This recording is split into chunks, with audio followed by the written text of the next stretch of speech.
Баршаңызға мен бүгін сіздерге мындай үйде тамақтан қалған рашкиден котлет жасауды бөлісетін боламын.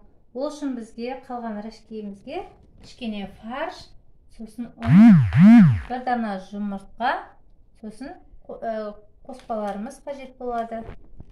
Ал енді біз осы қалған рашкиімізді сол қолымызбен әбден езіп аламыз. Болмаса үйде жаңа мясорубкадан да өткізіп алсаңыздар болады.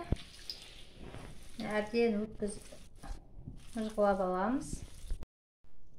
Ал қыздар, мына рашкиімізді езгілеп болдық. Енді осыған фаршымызды саламыз. Бір араластырып аламыз кішкене.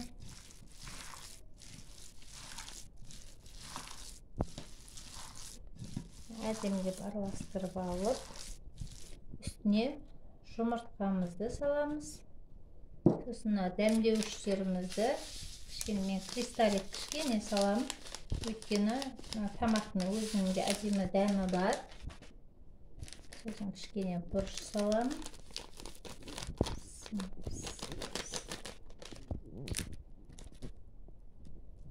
Қазір шамалы араластырып болғасын тұзының дәмін көреміз. Соған байланысты тұз салатын боламыз. Әзірге тұзды салмай тұрамыз. Өстіп әдемілеп араластырып алып,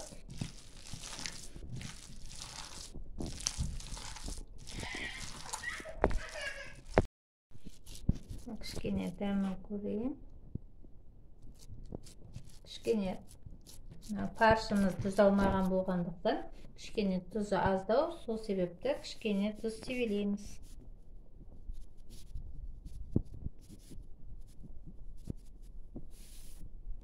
Осыны да араластырамыз. Міне біздің фаршымыз дайын болды. Қазір осыны жаймен ұнымызға ауната отырып, котлеттің формасын жасайтын боламыз. Кішкене қолымызға алып, басамыз да кішкене ұнымызға аунатып аламыз.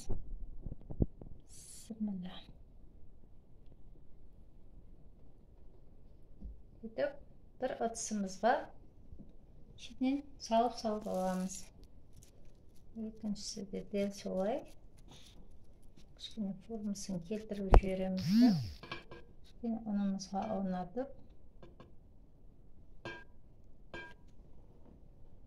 бас-бас котлеттің формасын келтіреміз.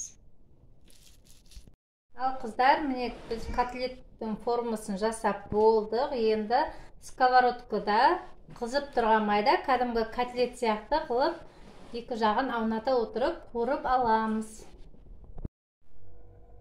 Ал міне қыздар, біздің қалып қойған рашкиден дайындалған котлетіміз дайын болды. Міне өте керемет болып шықты.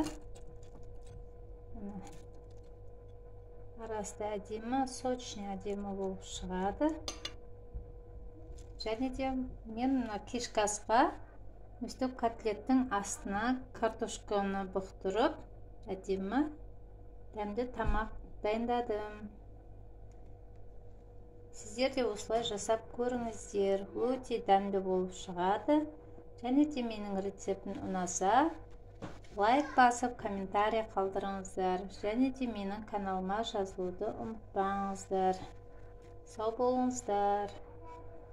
Сіздермен болған Жанар.